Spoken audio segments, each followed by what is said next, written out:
oògùn fún ìran oríṣi àgbákàn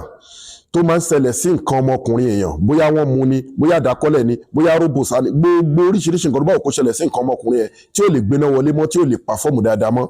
gbìyànjú kó bá mi gẹ́ẹ̀tì kọ́hún níwọ̀nba kọ́hún ìsebẹ̀ níwọ̀nba gẹ́ẹ̀tì èso abèrè gẹ́ẹ̀tì orógbó tó pọ̀ bá mi gẹ́ẹ̀tì ọrùn àkùkọ adìyẹ tó gbó dáadáa bá mi gẹ́ẹ̀tì kọ̀lá mẹ́sàn-án bá mi gẹ́ẹ̀tì kànáfùrù tó pọ̀ díẹ̀ tewé tegbò igi àbò àti igi àbàfìn epo ara àbò ewé ẹ̀ àti irútù ẹ̀ the same thing náà àbàfìn igi méjèèjì yẹn tewé tegbò àti epo ẹ̀ àbò àtàbàfìn gẹ́tẹ̀ odidi ìgbín ńlá kan pẹ̀lú ìyèrè lọ́pọ̀lọpọ̀ ẹ̀gún tẹ́ bá ti gún ẹ sọ di powder ẹ̀gún ẹ sá síbòjì tó bá gbẹ sọ di powder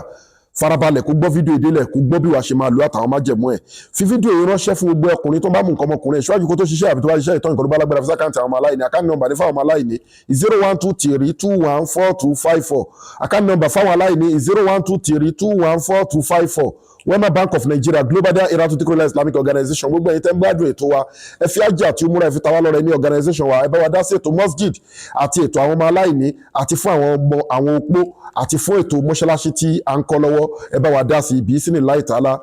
powder tó jó yẹn tó gún yẹn tó bá ti gbẹ dáadáa tó ti dàbí èlùbọ́ máa bu ṣíbí kan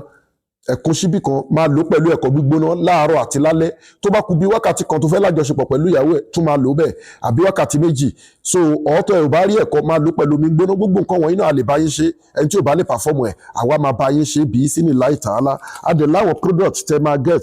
tí wọ́n bá mú nǹkan ọmọkùnrin tí wọ́n ń lò ní evil world a ní special package fún a dẹ̀ ní special package fún ẹni tó ní diabetes a ní special package fún obìnrin tó ń wojú Ọlọ́run ọba fọ́mọ torí ètò ọmọ ó ní the guidance a ní special package fún àwọn oríṣiríṣi àìsàn bí ìsìnì láìtàlá àdẹ́ńtà black seed powder àti black seed oil àti virgin olive oil a wà ní Magudagbayun Ìbẹ̀jú-Lẹ́kì la wà after Aleko Lagos Ẹ̀pẹ́ expressway à ń ta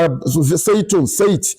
virgin olive oil black seed oil black seed powder à ń ta àwọn nǹkan wọ̀nyí ẹ̀ẹ́dẹ̀gbẹ̀ọ́jọ́ gẹ́ẹ̀tì àwọn product wa lóríṣiríṣi gẹ́ẹ̀tì miracle leaf sí wa ó wà effective ewé ọ̀tọ̀ọ̀tọ̀ 100 àti mọ́ Zemzem la fi preserve senna leaf ó lágbára púpọ̀ ju ikú nìkan ni kò lè wò ikùn èèyàn wú ni ẹsẹ̀ èèyàn wú ni wọ́n gbé nǹkan sínú èèyàn ni ọfà tó ti pẹ́ lára ni àfúnjẹ lóríṣiríṣi gẹ́ẹ̀tì miracle leaves kò ṣeé má ní ilé òun àtọ́ lè wàn ikú nìkan lọ́ lè wàn ò lè wò ẹ́ rí ó wà halal gbogbo product wa ló gba láàbù kọjá ló dé wà scientific approved packed in India made in India packed in South Africa ó wà effective gidi ẹ get all in one prevention ni treatment ni cure ni fún ike nínú àìsàn tó bá dojú kẹ̀dá ẹ get memory booster ẹ get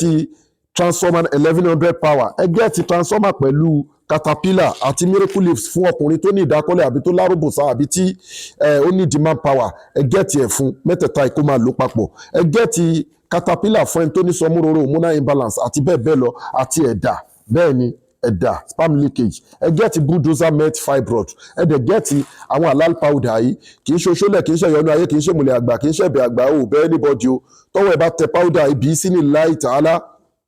ó máa create a solid barrier between you and the evil world monitoring spirit ò ní rí ẹ mọ́ wàá wá rògbò ẹ lò ẹ gẹ́ẹ̀tì ẹ contact wa láwọn powder lóríṣiríṣi tó jẹ́ halal powder ètò àwẹ̀ wà ètò sàrà wà tó legit ètò àwẹ̀ wà tó legit àwọn halal powder wà láti lè jagun ó wà nílé ni ó wà lókè òkun ni èyíké nínú ìpèníjà ayé ń dàyàn láàmú ni oṣó ni àjẹni ẹlẹ́bọ lóògùn ni àlìjọ̀nú ni àwọn ẹ̀mí òkùnkùn dàyàn láàmú àìsàn ọlọ́jọ́ pípẹ́ ni ẹ contact Global Dahiratu Dhikrlahi Health and Spiritual Department adẹ̀tún ọ̀ǹtú ó fẹ́ hàn odidi alukurani ni anything tó bá fẹ́ kọ́ ni tó bá ti jẹ́ pé alukurani àtọ́rọ̀ ọlọ́run ọ̀ǹtú kò sí nǹkan tá a kì í ṣe ní Global Dahiratu Dhikrlahi Islamic Organization Health and Spiritual Department email izatalilah ijemiya gbogbo agbára ọlọ́run ọba lónìí ẹ WhatsApp wa lórí +234 810 913 1425 ẹ kọlù wa àbíkẹ́ WhatsApp wa lórí +234 810 913 1425 mo a wà ní Magudagbayun Ìbẹ̀jú-Lẹ́kì Ẹ̀pẹ́ expressway